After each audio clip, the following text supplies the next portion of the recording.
tracking all Hokies, that's faculty, staff, and students that are abroad on university-supported travel, helping you all get ready for that travel to make sure you're as safe with your own capacity as possible, mitigate what risk you can.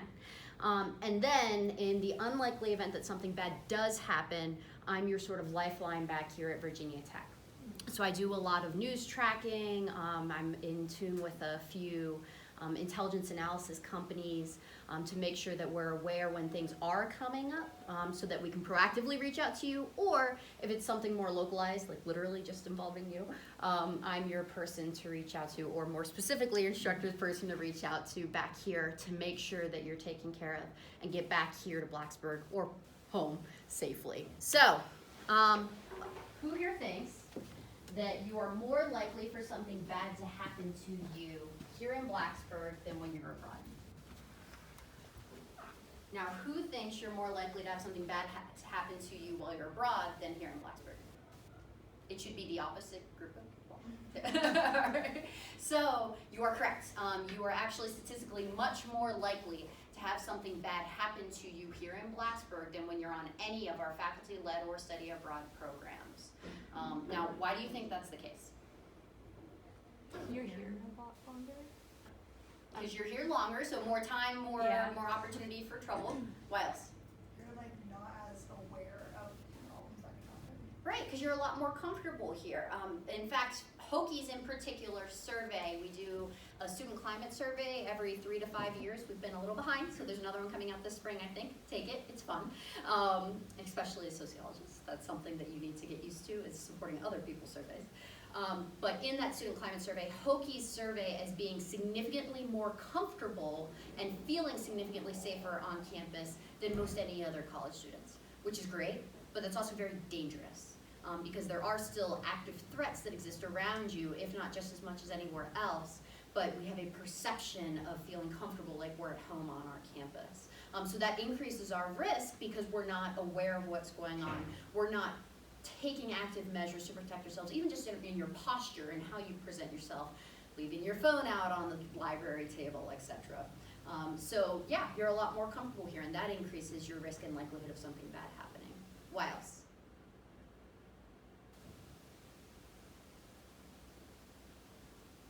You got your group of friends here to get in trouble with, right? So not only are you more comfortable with the space, but you've got a cohort of troublemakers that you're here with, that you're kind of encouraging each other, both in positive and sometimes not so positive ways, right?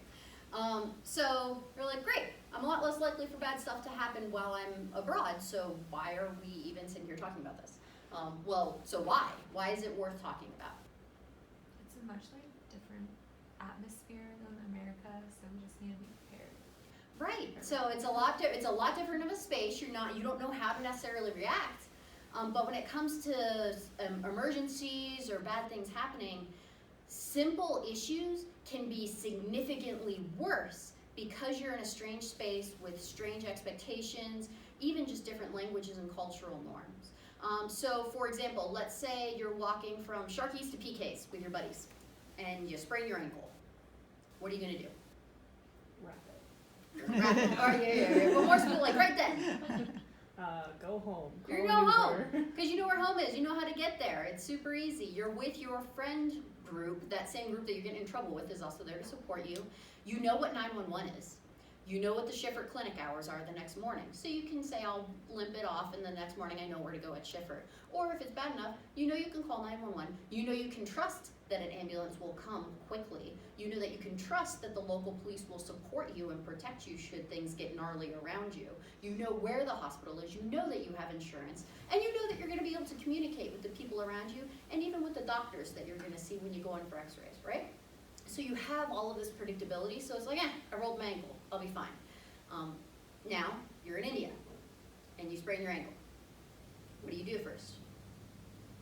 Talk to my professor. Yes, that is always the right answer. But so 911 is not 911 anymore. Depending on the space that you're in, ambulance services may not exist or may not be reliable. The police probably don't speak English, nor are they going to make you the highest priority because you're not a local. You are a very clear foreigner or a stranger in their space, right? So even locals may not be so willing to help because they're like, I don't know, there's a lot going on and you're not my guide.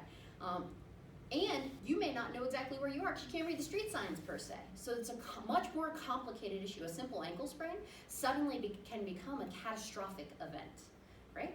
Because you know your phone's going to die right when that happens as well. That's physics. That's what happens. So even when simple things go wrong, it's a much more involved situation when you're abroad than when it's home. So that's why it's important that we're talking about this. Now, some of you were talking about this before we came in, which I was really excited about because most people don't read that email. You all have been enrolled, like it or not, in emergency medical and security assistance insurance. This is a requirement per policy 1070 for all faculty, staff, and students traveling abroad. For groups, we group enroll you so that we don't have to worry about people falling off. I literally just lock you in. So if you should have received that direct enrollment email from CISI. If you didn't, it's in your junk mail. It looks like junk mail. I'm sorry, that's just how it comes. If you still can't find it, your faculty leader does have a copy of everyone's cards, or should something bad happen and your phone dies and you lose your wallet and all the bad things happen all at once, she still has a copy of those cards with you while you're abroad. So this coverage is emergency medical coverage. That's up to $500,000 per incident. So that means should you be unlucky enough to break your wrist, then you're walking out of the hospital and you trip on a curb and break your leg. That's 2 separate incidents of a $500,000 coverage. And there's no limitation or restriction as to what's covered. Even if you are negligent or have involvement in causing that event to have happened, you are still covered. That includes emergency medical evacuation. So, not that you all will be skiing, but let's say this is the easy example to help describe the complexity of it. If you're skiing in the Alps and you fall off a cliff and hit a tree, this is your helicopter ride off the mountain to the ambulance. This is your ambulance ride to the local hospital. This is your evacuation from the local hospital to the big fancy hospital that's going to put you back together. This is your medical flight from wherever you are back to the United States to complete your treatment. So that is $250,000 in emergency medical evacuation coverage. Your medical coverage also includes emergency mental health treatment. So you all are of the right prime age where people are most likely to first have symptoms or show significant mental health issues, whether that be bipolar disorder or schizophrenia. You are in the prime age to be symptomatic for those things for the first time. Now we're going to add the stressor of being in a completely different space, and the likelihood of something like that occurring for the first time is significant if it is present in your capacity or system. Or, much more common, your college students. Life is stressful. It is very common for students to be going to cook for an anxiety concern, or just seeking a counselor for whatever means it may be. You're feeling good, everything's honky-dory, then you go abroad, and all of a sudden you have significant culture shock. You don't have those support mechanisms structured, and you just need to talk to somebody. This is that emergency mental health coverage as well. So, it covers a wide bevy of things that are very off-putting and unpleasant to think about, but for the most likely things that could happen to you, it's definitely covered without a question. Now that security assistance component, that's got a couple pieces to it. One of which is it's an assistance. So there's a phone number, AXA Assistance or CISI. You can call either directly. They're on your emergency contact card. This is something crazy is going on and I can't figure out what to do. I need help figuring out what to do next. Whether that be your wallet got stolen, which means that card got stolen as well, but you've got the numbers in your phone. So if that's the phone that you have with you that you're taking abroad, make sure to put all of those emergency contacts in there. If it's not, when you have that phone, make sure to transcribe all of those contacts in there. Because if your phone dies, you've got the card. If you lose the card, you've got your phone. If you lose both, you got your buddies. So everyone needs in that redundancy. So that can help you navigating, I'm in the middle of nowhere, where's the closest clinic? Can I trust the equivalent of 911 where I physically am right now? Will an ambulance show up or not? They can help you with simple things as that, or I see a clinic right in front of me. Is this the right one, or should I go 2 miles down the road to this other clinic? Is that a better option for the space that I'm in? Because CISI and AXA Assistance maintain records and historical data on different facilities, so they can tell you whether or not that's a reliable space. Also, it can be proactive. So you already have policy and coverage for while you're abroad. Let's say you're a diabetic student. You've already got your insulin, your test strips, you've got all your things ready to go. But bad stuff happens. Things get lost, things get broken. That's just the world. You could call CISI before you depart and say, this is where I am. In the unlikely event that I need an emergency refill, where's the closest pharmacy that's 24-hour or that's accessible or trustworthy that I can go to for that? And they'll help you collect that information before you even leave, so you have that security blanket, that extra knowledge that just in case, you know where to go and what to do should you need that support. So that's the kind of helper on the phone assistance that is 24-hour, and they will answer when you call. Also, it is emergency evacuation insurance. So you've got your medical evacuation. This is separate. This is natural disasters. This is geopolitical events, which includes both military and politically driven evacuation need. This is also threat to your personal safety. So natural disasters, I don't know if you've noticed, they're kind of a lot more frequent and a lot bigger than they used to be. So anything from a typhoon to a significant earthquake in the space that you're in, if it requires for your safety and security that you be evacuated, this covers that cost. Geopolitical events, military coups happen, especially when you're talking about some pretty interesting political patterns in India right now, in that social media drive that really kind of stokes the flames of what used to be localized conflict. There's a lot of ethnic undertones to every political party, and people get rioty really fast. So should you find yourself in a space like that, this is coverage to get you safe, whether that be somewhere locally out of the way, or all the way back to the state should it be necessary. So that's a lot of stuff. Does anyone have any questions about that insurance coverage? Quality insurance. It's fantastic, and I will say compared to our peer institutions, it's one of the most comprehensive policies at a weirdly low cost. For you all, it's $9.40 a week, so it's like a Subway sandwich and the chips, not the drink. So that emergency contact card, like I said, when you have the phone that you will have abroad, it is very important that you put all those contact numbers in there. Now, your first and foremost lifeline is your instructor, and that's because she's physically there with you. Like, you can call anybody and everybody else in the world, but they can't physically be next to you helping you navigate that situation. Even if you're a town or two over, she's still the closest person that you can trust, that you need to trust, that can help take care of you. Now, like I said, AXA Assistance is that company that is contracted by CISI, your insurance company. They're there to help you navigate emergencies. And that's everything from, I lost my passport and I don't know what the embassy's phone number is to start figuring out how to handle this, to, I think I'm having pancreatitis and I'm about to die. Wow. So, I guess she sees it all. yeah, it's a little bit of everything. So they are there to help you navigate those emergencies and have area-specific information available at their fingertips to assist with that. That Global Ed number is a cell phone that I have on my person at all times, and if I don't, another member of our staff does. VTPD, that is a desk phone, extension 1's the magic number, to get you an actual person. That is a phone that is manned 24 hours a day, 7 days a week, in VTPD's office. So both of those numbers, if someone doesn't answer right away, it's because I'm in the shower, I will answer as soon as I get out, I promise. VTPD, it's because they're on the phone with someone else, and they will call you back immediately when they're done with that emergency. So no, we cannot come to India and help you, as much as I would like to. But what we can do is we are, again, a lifeline to you back here at Virginia Tech, because even though you're abroad, you have the benefit of all of the resources on campus here to support you. So that's also, let's say there's an emergency going on around you, and you just want to check in and say, hey, we're okay. Or, hey, we're not okay.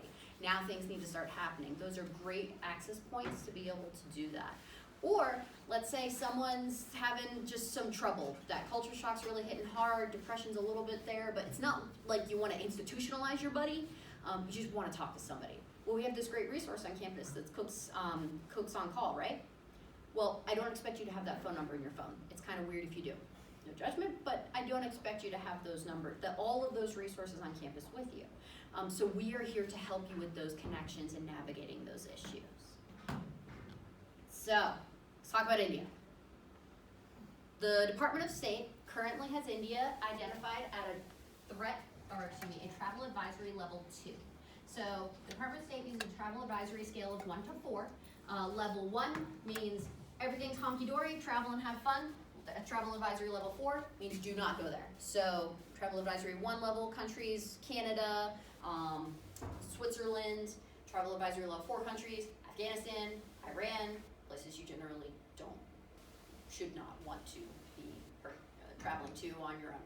So travel advisory level 2 means you need to exercise some additional caution while you're traveling.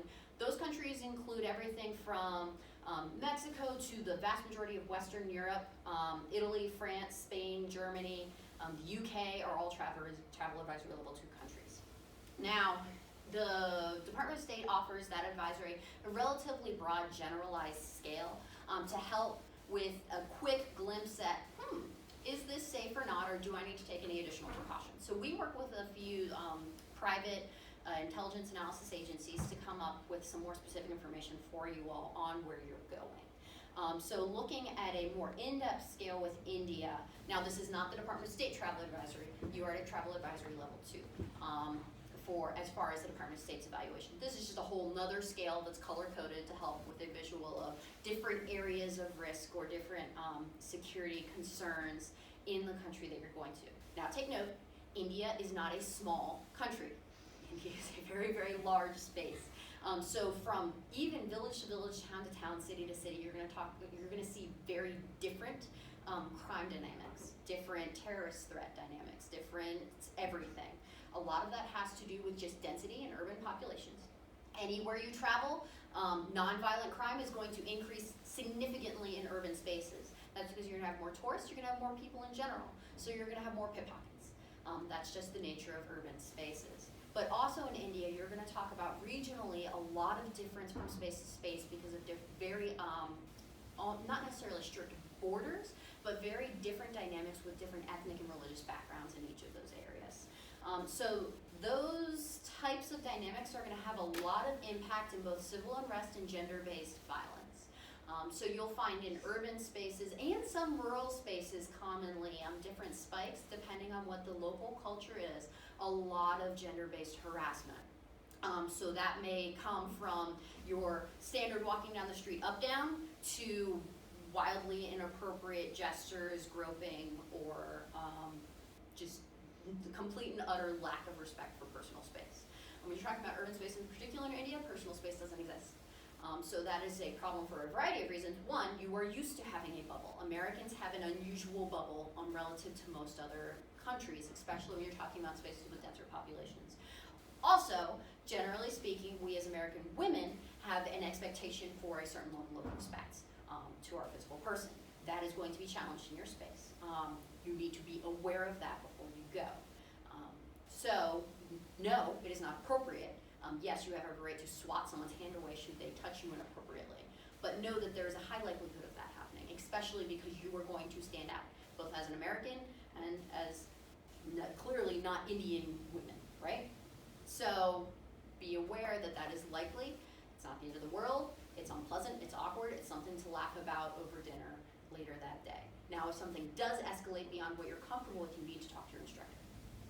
Do not let something that you've encountered become detrimental to yourself. Or if you think that your personal safety is at risk, say something. That doesn't mean that you need to accept inappropriate behavior, but you do need to be aware that the likelihood of that being the case is high. As far as terrorist threats in India are concerned, a lot of that is ethnically based. Most of those threats in India are internally developed. You're not talking about external threats like most people consider in the UK, for example, or America. The terrorist threats are people coming in from the outside. That's definitely actually not the case in the UK. Most of that is an internally developed threat from extremist behavior. In India, a lot of that has to do with those ethnic deviations and those differences and a lot of that conflict. Whenever you have that level of conflict that's so deeply internalized to someone's identity, it's very easy to develop extremist behavior and small groups within that. So in the spaces that you're going, those terrorist threats are not particularly high. Do not go anywhere near the border of Pakistan, rule of thumb. But keep in mind that if you see something, just like the United States, if you see something that's really questionable, oily looking package with lots of wires sticking out, avoid it. If you see something, say something. So those threats are do exist, and again, are higher in public spaces, those large dense areas. So, civil unrest, there's actually a lot of interesting patterns in India right now having to do with social media, and how most civil unrest, most of that demonstration or rioting behavior used to be associated with like some guy standing on a street corner, literally playing town crier, and getting everyone riled up and kind of developing these big kind of hullabaloos, and over a period of days, if not weeks, everyone kind of gets riled up. Now it's almost instantaneous, and there's a huge issue in India right now where fake news is not very easily identified, to the extent where legitimate local news sources will propagate and reproduce fake news, so it almost gives it more, so it literally gives it more legitimacy. So it's almost impossible for a local just person to know the difference between what is real and what is not.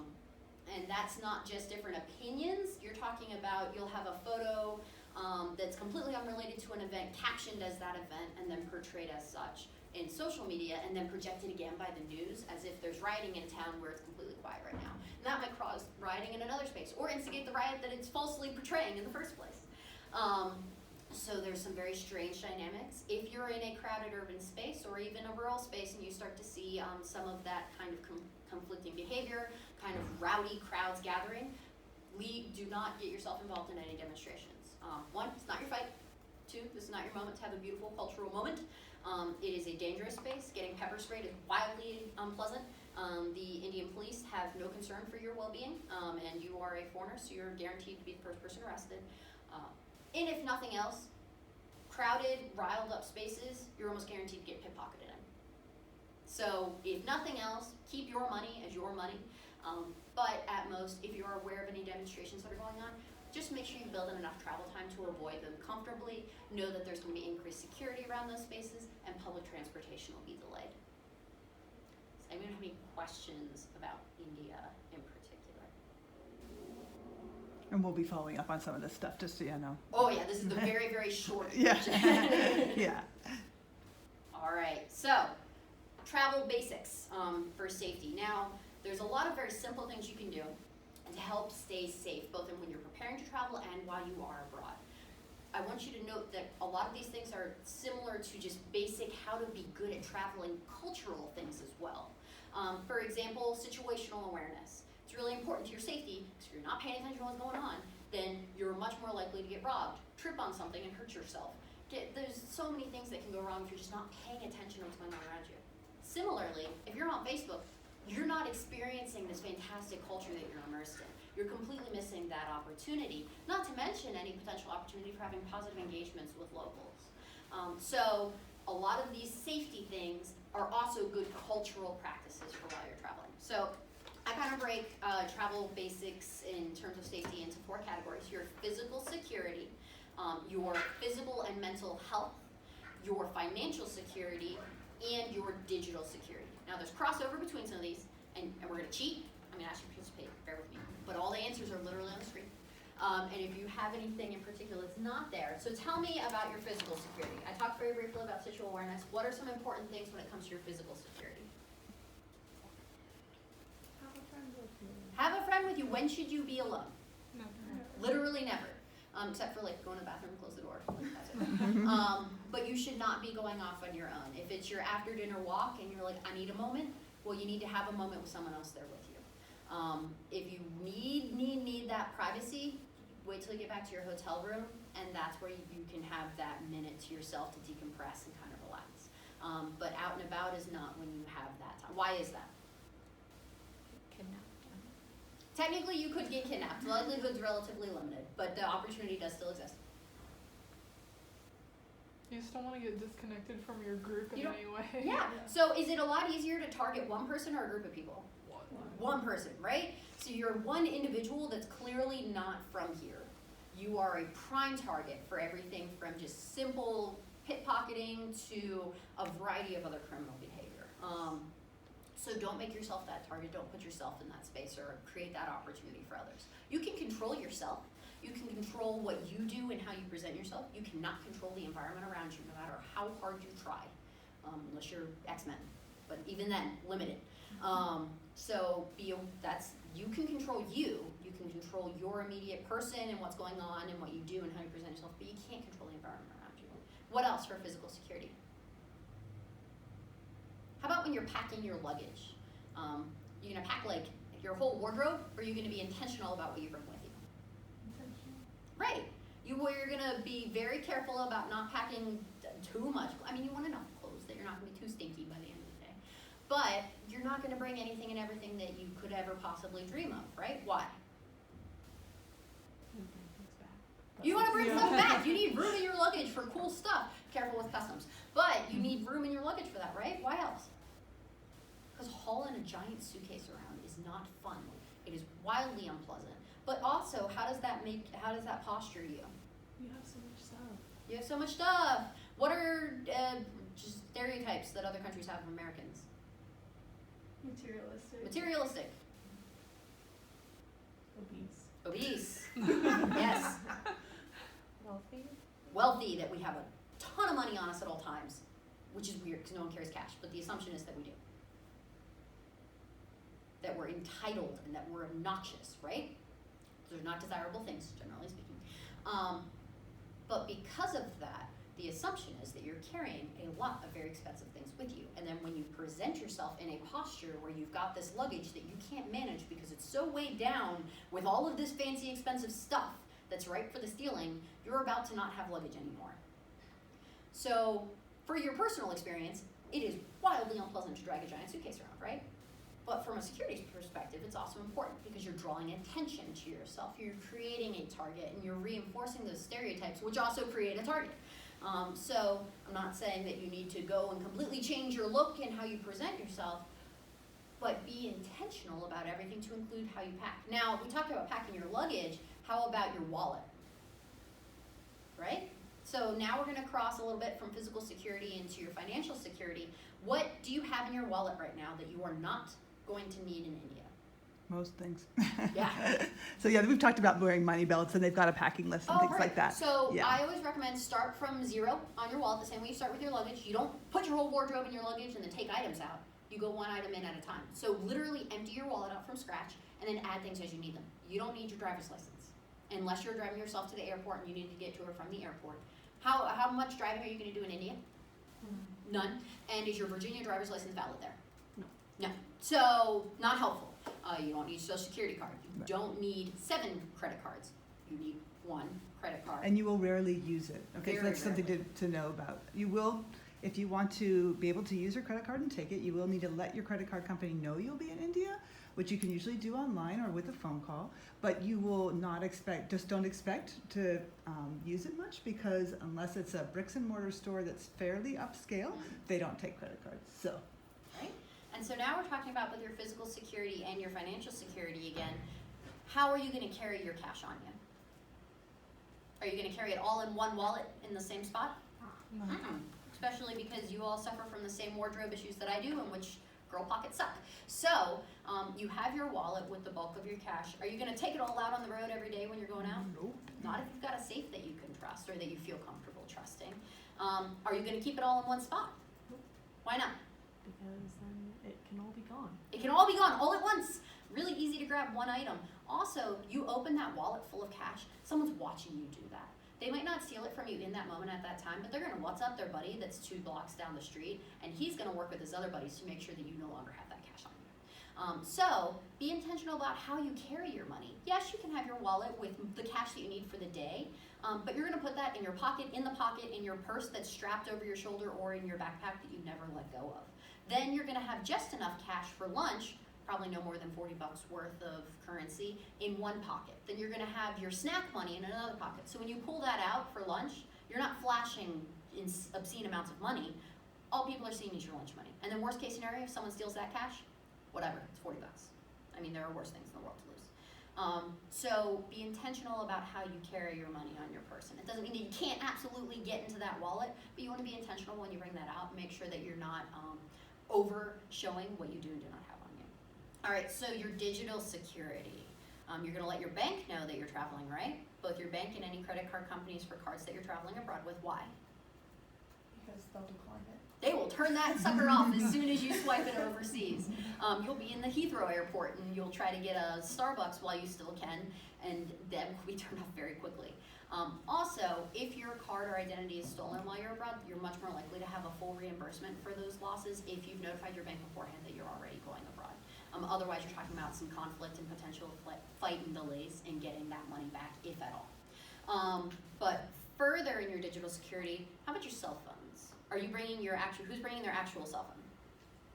All right, how many passwords do you have saved on there? None. Smart. But now think about your tablet. How many passwords do you have auto-saved on there? None. And think about how much personal identifying information. So that Facebook account, you've got grandma's birthday on there. You've got who grandma is, which I don't know if you've noticed most bank passwords have to do with your grandmother and your mother. So be aware of what you have on your digital items. I know you're not bringing laptops, which is fantastic. I always recommend whatever digital items you're bringing with you, back them up on a cloud or a hard drive, then wipe them clean and only put on them what you need going abroad. So just because it requires your fingerprint to get into it doesn't mean that there aren't RFID readers that can pull all of that information off of your phone very quickly. Now, India is not nearly as much of an information threat as that. You're seeing that a lot more so in Iran, China, and Russia, but that doesn't mean that those threats don't exist. I like my money, stay in my money. I'm assuming that you do as well. So make sure that you're intentional about how you go about with what electronic items you bring with you. Justify it. Don't just bring stuff out of convenience. Same thing with your clothes. You're not going to bring 7 pairs of shoes with you. That would be, again, heavy, bulky, and unnecessary. You're not going to do that with your electronics either. Does anyone have any kind of basic travel safety questions or advice that you've heard that you want to kind of check and see if it's got any backing or legitimacy? On our phone, should we get rid of the social media apps we have? I would. Most of the social media apps have geolocating mechanisms. Not that it's likely that you're to be targeted for kidnapping, but you may be likely targeted for robbery. Okay. So those geolocating mechanisms you can't turn off. They are constantly existing. Even Google Photo, for example. It doesn't mean it's necessarily publicly displayed, but they are constantly tracking your very specific geolocation. And there are very smart people in the world that can get a hold of that information relatively easily. For them, not for me. I turn the machine on, that's my limit. But I recommend, and so yes, social media is important. You want to share your experience while you're abroad. Collect your photos, keep a journal or log, and then when you get home, share your photos, share your experiences. But I don't recommend doing so while you're traveling, one, for a security mechanism because of that tracking, but also from your own experience. If you're sitting there nugging away in your log or journal, you're not experiencing what's going on around you. So you're missing all these opportunities to put in your log or journal. Also, it's that situational awareness. If you've got to take time to sit there and flip through photos and decide which filter is the best one for your Insta, you are making a target out of yourself by displaying that you have something that's so interesting that you're completely void from the world into, not to mention the fact that you're missing out on what's going on around you. And Allie, this has been absolutely fabulous, but I know just in terms of time, I need yes. to kind of move us along pretty rapidly Oh, now. of course. So one of my last notes for you, if all the incentive in the world in having a positive experience doesn't work, the Hokie Handbook is alive and well while you're abroad. This is a university-supported trip. Should you, at any moment, conduct yourself in a way that is unsafe to yourself or those around you, your faculty leader has every right and endorsement by the university to dismiss you from the program. That not only means that you have lost any opportunity to engage in that program, but you have to get your own self home, and student conduct is waiting. They gladly administer over Skype, and this is not unprecedented. We dismissed a student from Lugano, Switzerland 2 weeks ago. I don't expect from this group that would be an issue, but know that should you not follow your group rules, and should you put yourself or your group in danger or behave yourself in a way that increases risk, your faculty leader has every right to send you home. So, act like a Hokie, right? You know how to present yourselves like competent professional adults, so do so.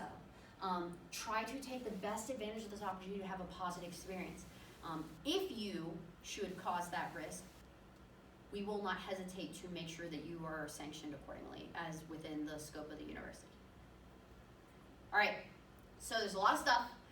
At an absolute minimum, what I want you to take away from this, you don't have to have everything memorized, that would be crazy, that you can mitigate risk. You can prevent some bad stuff from happening, but you can't prevent all the bad stuff from happening. If bad stuff does happen, you have a support network to help you navigate those issues and get home in more or less one piece. So, have fun, be intentional, and be safe while you're doing it. All right, does anyone have any closing questions for me? Thank you all. Thank you so Thank you. much.